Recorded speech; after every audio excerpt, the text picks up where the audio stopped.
There's a moment when you realize your willpower isn't enough.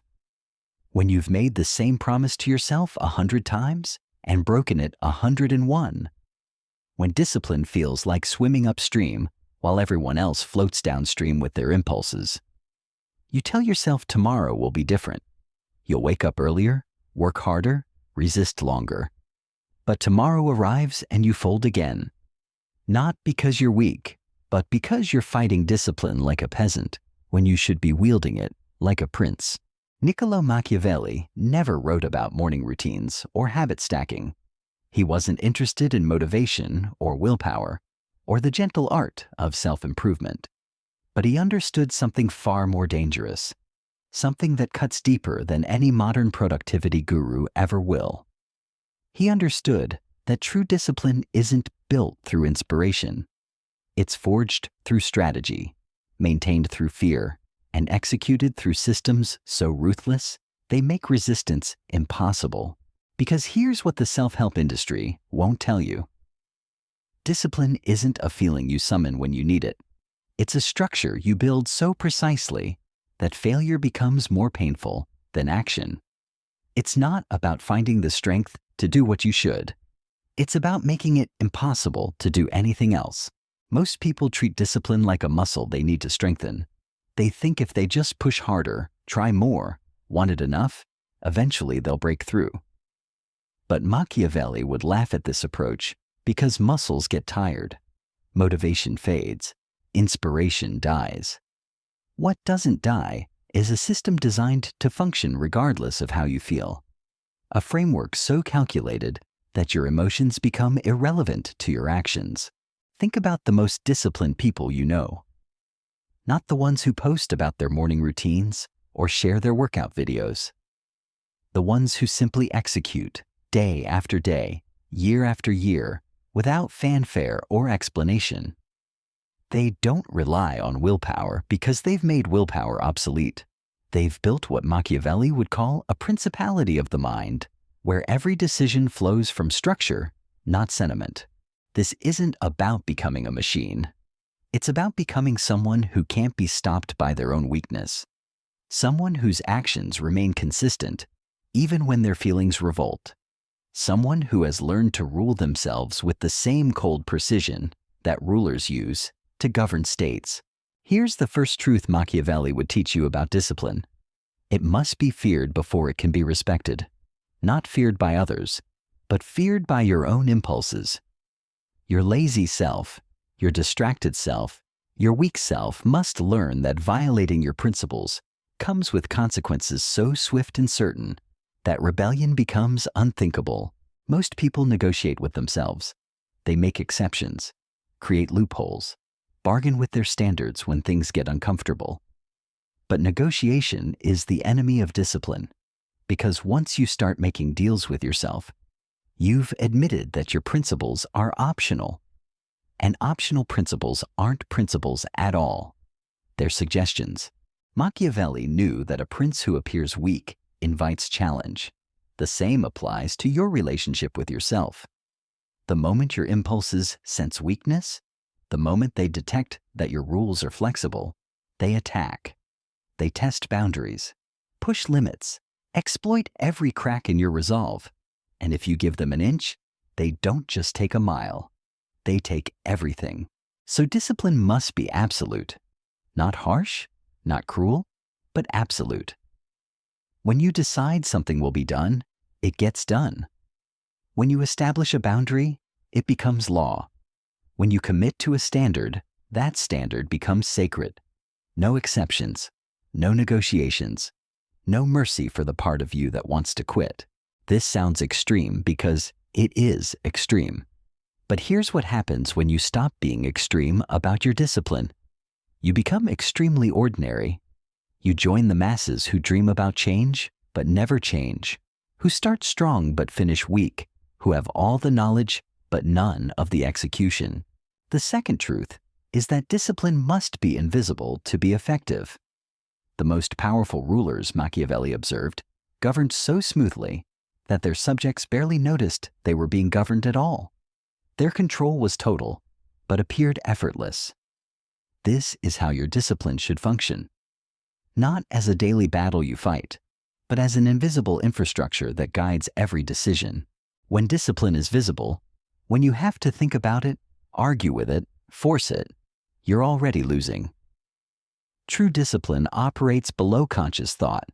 It's the automatic response that kicks in before your emotions have time to object. It's the system that executes itself while your feelings are still debating whether they want to participate. This is why most people fail at building discipline. They make it dramatic. They turn every decision into a moment of high-stakes internal conflict. Should I or shouldn't I? Do I want to or don't I? But drama is the enemy of consistency because drama requires energy, and energy runs out. Instead, you need discipline that functions like gravity. You don't debate with gravity. You don't negotiate with it or try to motivate it. Gravity simply is, and it shapes everything around it without effort or emotion. That's the level of automaticity your discipline must reach. The third truth cuts deeper than the first two. Your current identity is the enemy of your disciplined future. Not because you're a bad person, but because you've trained yourself to be someone who breaks promises to themselves. Someone who starts projects and abandons them. Someone who sets standards and lowers them when things get difficult. Every time you've quit, every excuse you've made, every standard you've compromised, has reinforced an identity that says, I'm the kind of person who doesn't follow through. And identity is the most powerful force in human behavior. People will move heaven and earth to remain consistent with how they see themselves. This is why changing habits feels so hard. You're not just fighting the habit. You're fighting the version of yourself that created the habit in the first place. You're trying to become someone new while carrying all the evidence of who you used to be. Machiavelli understood that sometimes the old must be destroyed before the new can be built. Not through violence, but through decisive action that leaves no room for the past to reassert itself. You can't gradually become disciplined while still being the person who lacks discipline. At some point, you have to kill the old version of yourself and replace it with someone who simply doesn't tolerate weakness. This isn't about self-hatred or brutal self-criticism. It's about recognizing that transformation requires more than addition. It requires subtraction. You have to subtract the excuses, the negotiations, the flexibility that you've been using to justify inconsistency. You have to become someone who would rather face discomfort than face the person in the mirror who gave up again. The fourth truth is that discipline spreads like a virus through every area of your life. When you become uncompromising in one area, that energy infects everything else. The person who never misses a workout starts showing up differently in meetings. The person who controls their diet stops accepting mediocrity in their work. The person who maintains their environment begins demanding more from their relationships. This is why starting small isn't just about building momentum. It's about proving to yourself that you're capable of being someone who doesn't break. And once you prove it in one domain, your brain starts believing it could be true everywhere. But here's the trap most people fall into. They try to become disciplined in every area at once. They want to transform their body, their career, their relationships, their finances, all simultaneously. And they crash within weeks because they've declared war on their entire life without building the infrastructure to win. Machiavelli would choose one battlefield and dominate it completely before expanding his territory. You must do the same. Pick one area where you will become absolutely unbreakable. Not good, not better, but unbreakable. Where your word to yourself becomes law and your standards become non-negotiable.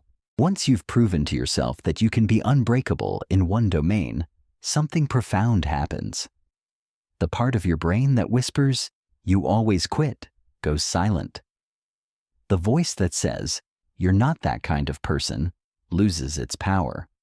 Because now you have evidence. Not hope, not intention, not motivation. Evidence that you are someone who finishes what they start. This is where most people make their second critical mistake. They get drunk on their own success. They feel invincible and start expanding too fast, taking on more challenges before they've truly mastered the first. But Machiavelli knew that premature expansion is how empires fall. Consolidate your power before you seek more territory. Stay with that one area until it becomes effortless. Until you stop thinking about it. Stop congratulating yourself for it. Stop seeing it as discipline at all. It just becomes what you do, like brushing your teeth or breathing. When something requires no conscious effort, when it happens automatically, regardless of your mood or circumstances, then you've built true discipline. Only then do you expand. But you don't add randomly. You choose strategically. What's the next area that would create the most leverage in your life? What's the domain that, if conquered, would amplify everything else you're trying to build? Machiavelli taught that every action should serve multiple purposes simultaneously. Your discipline shouldn't just make you better in one area. It should create cascading effects that improve everything without additional effort. The morning routine that sharpens your mind also builds your confidence. The physical training that strengthens your body also develops your tolerance for discomfort. The work habits that advance your career also teach you to delay gratification. But here's the secret most people miss entirely. The real power of discipline isn't in what it helps you do. It's in what it helps you become. When you consistently keep promises to yourself, you develop something rarer than skill, more valuable than knowledge, more powerful than talent.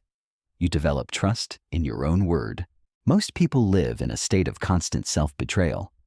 They make commitments they don't keep, set standards they don't maintain, create plans they don't follow. And each betrayal weakens their relationship with themselves until they stop believing their own promises entirely. They become strangers to their own potential, skeptical of their own capabilities. But when you become someone whose word to yourself is sacred, when you develop the capacity to do what you say you'll do regardless of how you feel, you gain access to a level of confidence that can't be faked or borrowed or stolen. Because you know with absolute certainty that when you commit to something, it happens. This is why disciplined people seem to possess some secret knowledge about success that others lack. It's not that they know more about goal achievement or habit formation. It's that they trust themselves completely. When they set a target, they don't hope they'll hit it or wish they'll follow through. They know they will because their track record with themselves is spotless. Machiavelli observed that fear and love both motivate, but fear is more reliable because it doesn't depend on emotion. The same principle applies to self-discipline. You can't rely on loving the process or feeling motivated to continue, but you can rely on fearing the consequences of stopping. This is where most modern approaches to discipline fail catastrophically. They try to make everything enjoyable, sustainable, balanced. They want you to fall in love with the journey, to find your why, to make it fun. But Machiavelli would see this as weakness disguised as wisdom. Because what happens when it stops being fun?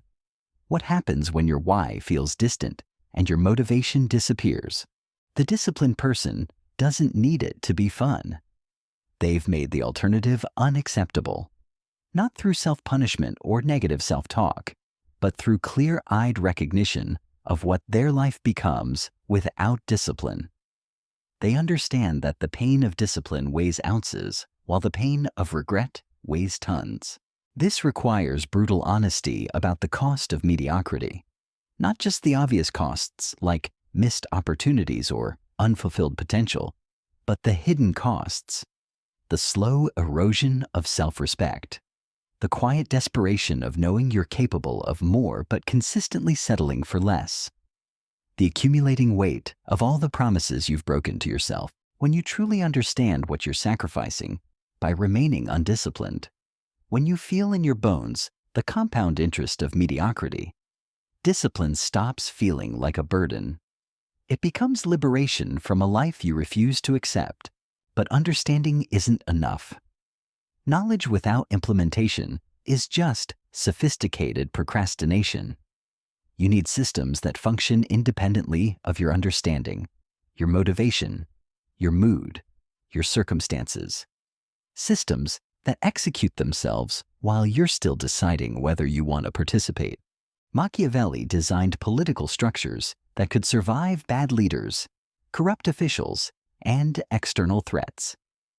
You must design personal structures that can survive bad days, emotional storms, and external pressures.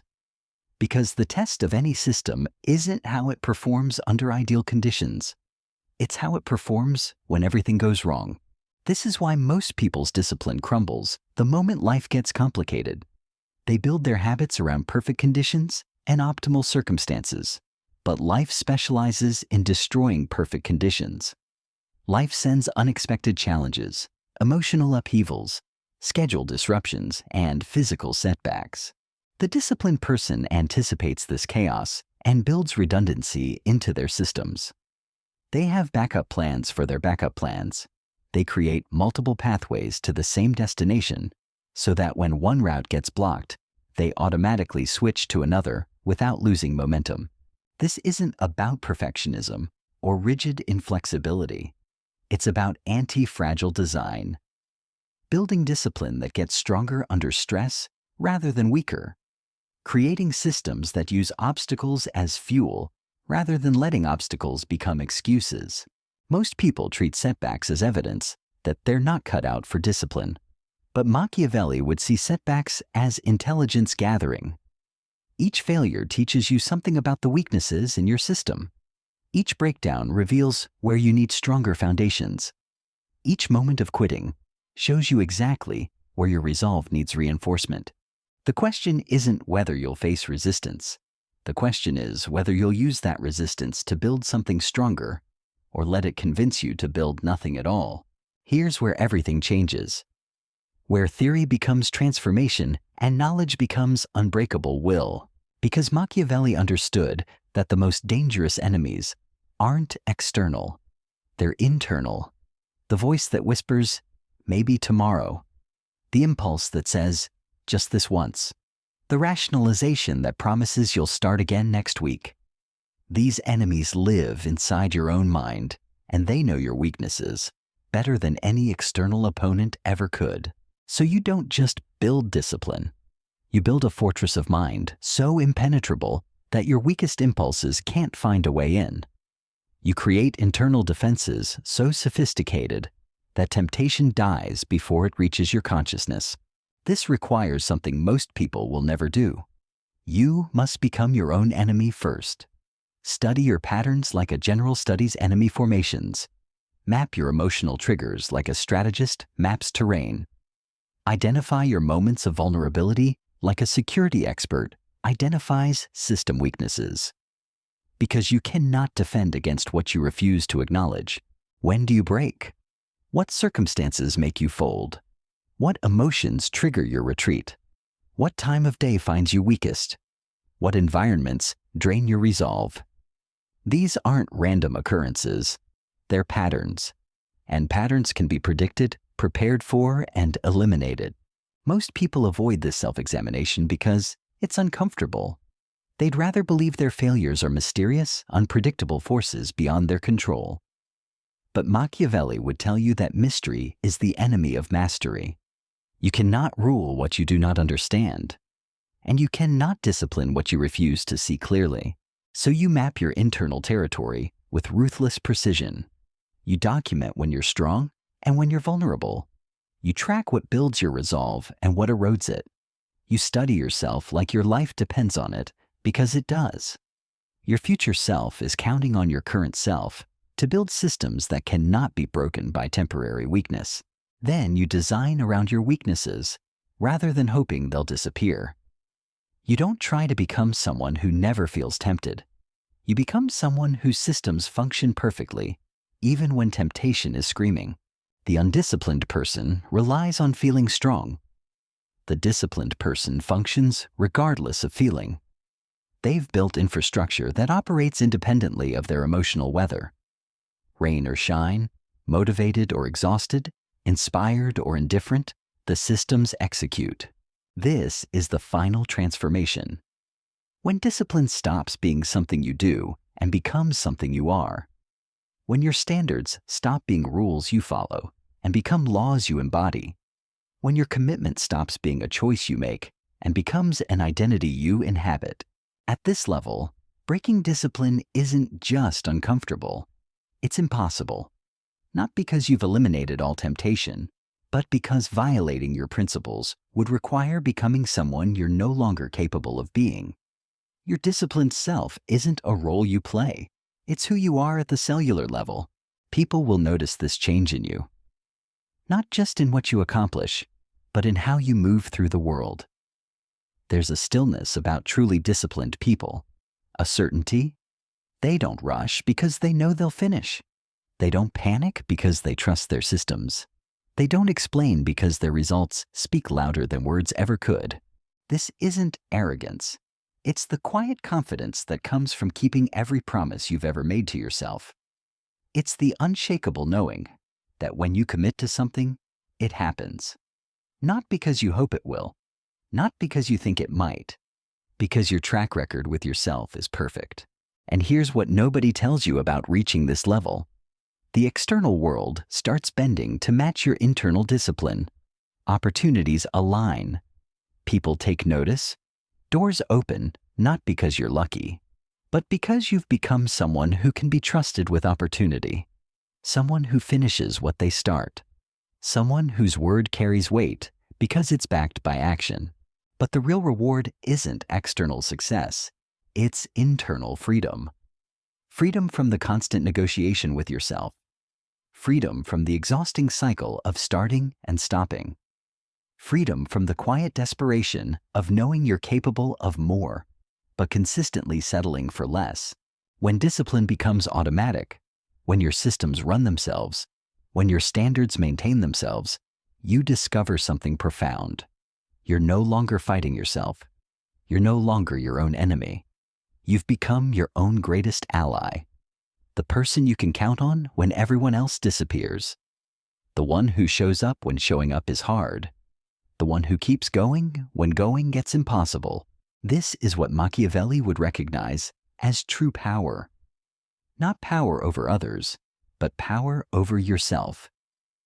Not the ability to control external circumstances, but the ability to control your response to any circumstance. Not the capacity to avoid all obstacles, but the capacity to move through any obstacle without losing your direction. Most people spend their entire lives hoping they'll become disciplined someday. They wait for the right moment, the perfect plan, the ideal circumstances. But Machiavelli would remind you that princes aren't crowned by waiting. They're crowned by taking what's theirs. Your disciplined life isn't something you stumble into. It's something you architect. It's something you build deliberately, systematically, relentlessly. Not through inspiration or motivation, but through the cold, calculated application of principles that work regardless of how you feel. The time for hoping is over. The time for trying is over. The time for starting tomorrow is over. Today you begin building the fortress of mind that will carry you through every storm, every setback, every moment when your weaker self begs you to quit. Because in the end, discipline isn't about what you achieve. It's about who you become in the process of achieving it. And the person who emerges from building unbreakable discipline isn't just more successful. They're more free, more certain, more alive than they ever imagined possible. That person is waiting for you on the other side of the system you're about to build, not hoping you'll find them, knowing you will. Because once you decide to become unbreakable, breaking is no longer an option.